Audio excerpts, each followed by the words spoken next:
sax players, my name's Kellie Santin and I'm going to share a few ideas with you about embouchure and tell you what works for me. Obviously we're all made differently and the same thing doesn't work for two people, but there are a few basic rules that most professional players stick to, and because they work. And I'd say right up the top of the list is the not biting. If you're still doing that, you need to work on it. Here's something that might work for you if it's a problem. You know if you're biting because you feel it. Lower lip, it goes over the teeth and you're literally cutting into your lip with the teeth. Now, if you're doing that, just practicing more is not going to help.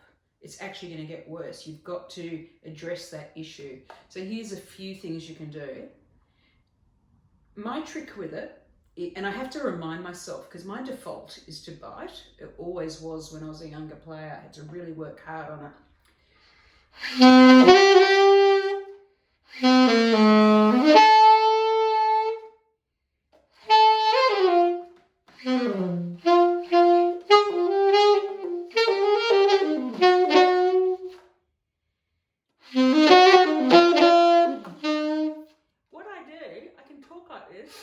It's weird. I fix my teeth on the mouthpiece and I don't really move them. When I say teeth, tooth, I've only got one tooth on the mouthpiece. Yeah, none of us are symmetrical, so that doesn't matter. One tooth, two tooth, three tooth, four tooth, whatever.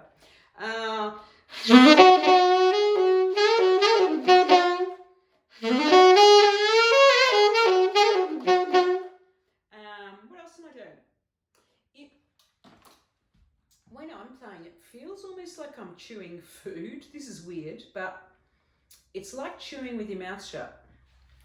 Aren't we well mannered? So it's like chewing, and you can almost feel the muscle in the lip. Okay, so I just drop my jaw slightly, and a really good trick to learning how to do that is vibrato. So you could take a note, because if you can't loosen your jaw, you're not going to get vibrato. Or you might get diaphragm vibrato, but you won't get it from the face. Here's a demo. See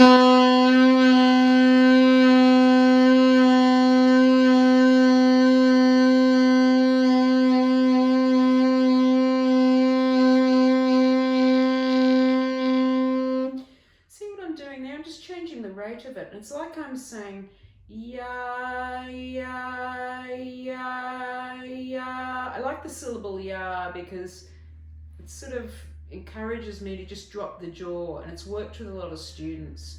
Ya, ya, ya, ya. Then you could double it. Ya, ya, ya, ya. Then maybe triplets. Ya, ya, ya, ya, ya, ya, ya. Semiquavers. Ya, ya, ya, ya, ya, ya, ya, ya.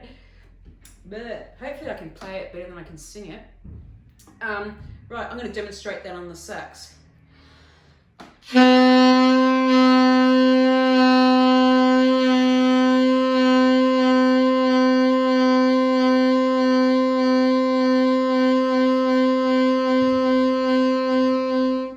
Here's the semis.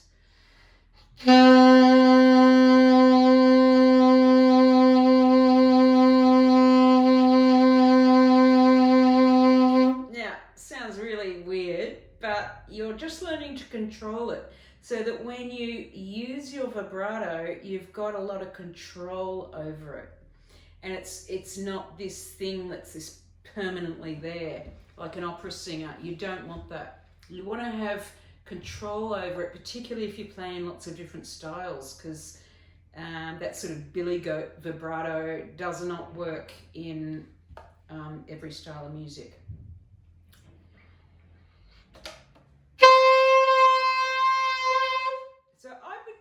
I tend to play a note straight, and I just put a little bit of vibrato on the end, and it's literally, yeah, loosening that jaw off.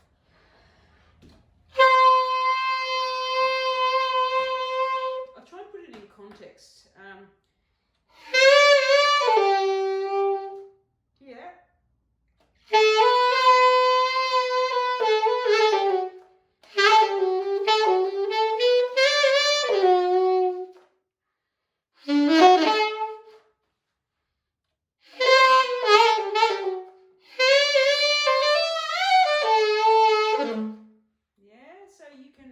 control the rate at which the vibrato moves. Another good thing about that is really vibrato, if you think about it, is altering the tuning too. So that means you've got more control over tuning. So when you're playing in a section or with another instrument, it might be guitar even, you can get in tune with the other player because you've got control over it. So you're not constantly tuning there. You've got to tune every note. There's no saxophone that's in tune.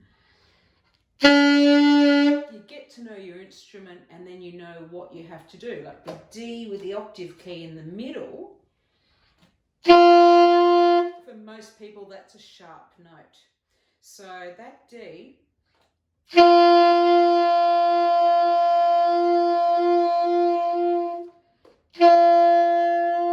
that's in tune about there. It's also matching the tone, because that D, if you go one tone lower to the C, here that's just so different, because C has only one, you've only got one key shut physically. There's other keys shut naturally, but you're only closing one key, I should say. So listen to the difference between C and D. If I don't alter anything, I'm just going to try and play it like it's just come out of the shop.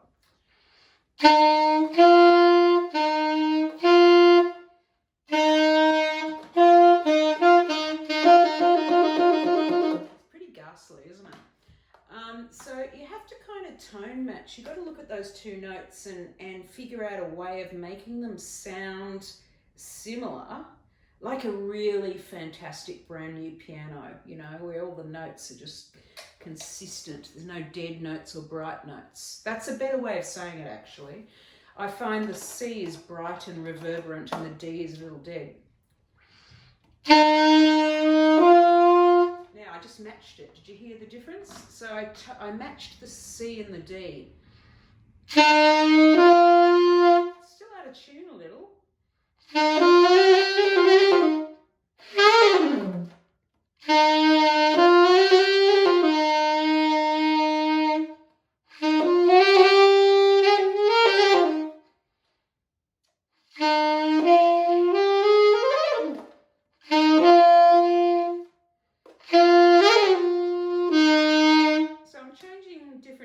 I'm changing tuning a little bit, and that's done here in the lower jaw. I'm changing volume because the C and D, the volume naturally doesn't match. So you've got to play one note louder and one softer. And that comes from doing lots of scale practice, because it's really obvious when you're playing scales, and lots of long notes and vibrato. Practice vibrato. Even if it sounds rotten, do it, because it's a great exercise in loosening your embouchure. Subtone is another thing, and that subtone is where the air escapes on purpose. So check this out. I don't know if it'll come what may not sound as good on an iPhone microphone. You might not get all the air, but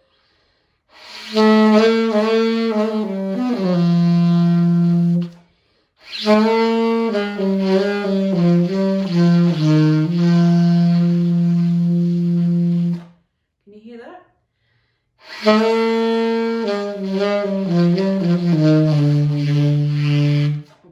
My B wasn't great.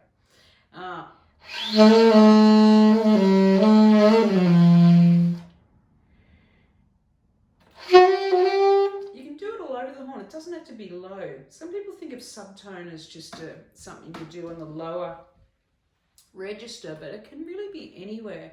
And if you have to play softly, maybe it's a small little, you might be playing in a small little restaurant or something, and you just want a beautiful sound without a microphone, and subtone is a really good tool for that.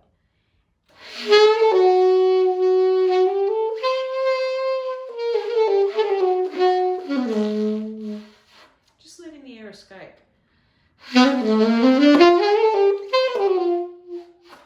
Yeah, you can always hear that sound. So when you close it all up and don't let the air go, so you're not doing subtones, true tone. my mouth is firmer on the mouthpiece. It's a round grip around the mouthpiece, but it's not biting. I'm not biting. I'm still doing that chewing thing. So listen to this. It's quite loud, but I am not biting at all to get it.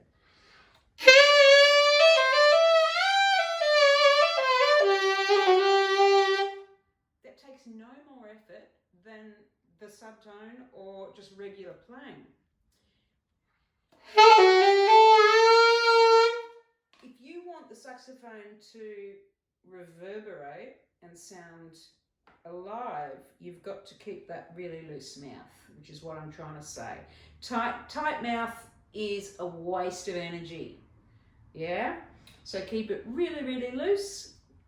And look out for more clips from me. My name's Kellie Santin from the Santin Saxophone School, and there'll be plenty more things coming out. See you soon.